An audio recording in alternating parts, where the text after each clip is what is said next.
Hello, everybody. How are you guys doing? How are you guys feeling? Now, this video is going to be the video of all videos, okay? Now, everyone talks about how Julia Roberts' character, Julianne, was the villain in My Best Friend's Wedding. How she tried to stop and sabotage Michael and Kimmy's love story. But what if I told you that Kimmy wasn't actually the prize in the situation? What if she settled? She gave up her dreams, her career, even her independence, all for love. And honestly, I don't think it's worth it.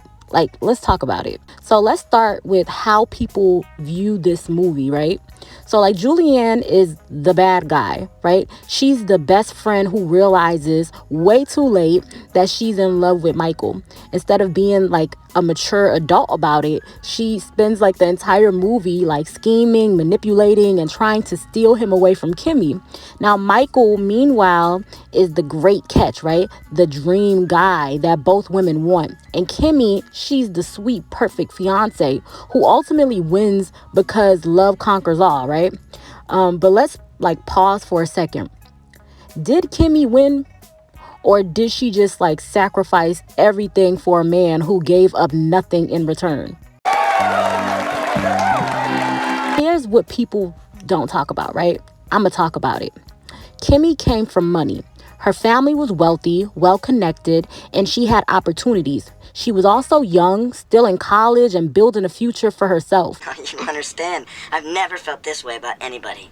And she's all wrong for me. Well, there's a good start. Well, no, I mean, she's a junior at the University of Chicago. She's 20. Her name's Kim, Jules. You're gonna love her. She's beautiful. And her dad is this billionaire, and he owns the White Sox and some cable empire. And I've always been kind of uncomfortable around rich people. Sure.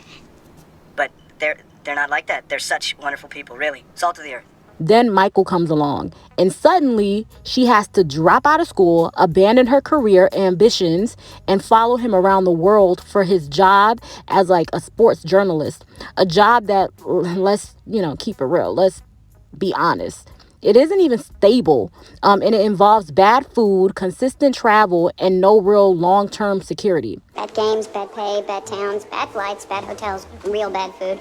Homeless, rootless, lonely. Your copy makes it maybe one issue out of 4. What's not to love? And what did Michael sacrifice? Nothing. The one time Kimmy actually spoke up for herself in the movie was because Julianne manipulated her into doing it. But even then, you could tell deep down she wanted to say those things all along. She didn't want to drop out of school. She didn't want to give up her future, and for a brief moment she stood up for herself. But instead of listening to her, Michael got defensive, and in the end Kimmy still chose to settle for him. Well, it's really my father who needs the favor. You see, he's reorganizing some of the divisions of the company. Public relations is a real problem area for him. It would only be 6 months, maybe, or 3 or 4. And you knew about this? Well, I think you ought to listen to her, Michael. It's her life, too.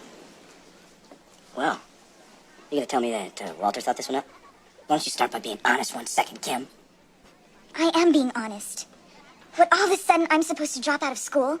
Forget my family, forget my career, forget about all the things I had planned for my life? Forgive me for screwing up your plans. I'm just sure glad I'm hearing about this now before it's too late. What is that What am I supposed supposed to do with my life, huh?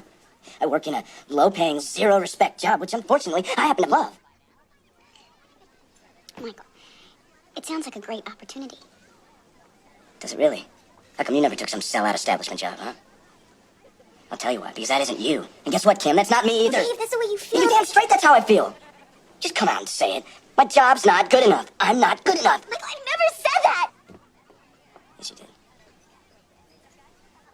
Great, Kim. You wait till 2 days before our wedding to lay this on me, and I'm supposed to just roll over and drool.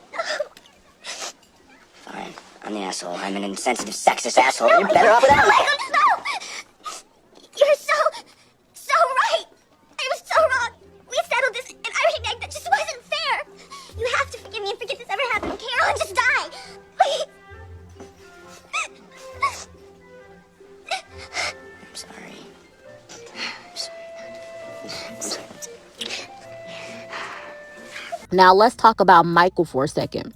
Julianne and Michael had known each other for 9 years. Like they had history, chemistry, and like they were on the same path.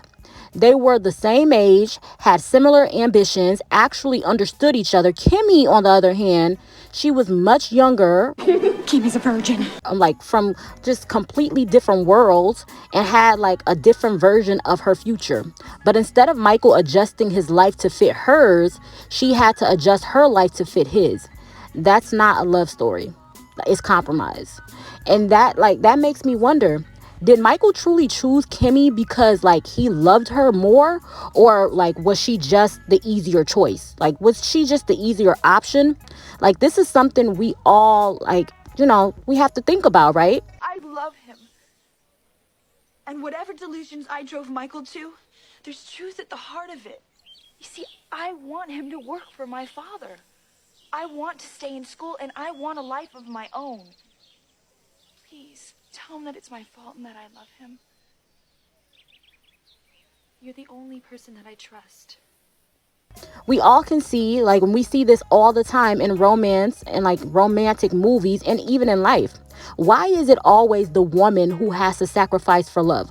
Why is she expected to give up her career, her ambitions, and her dreams while the man continues his life as usual?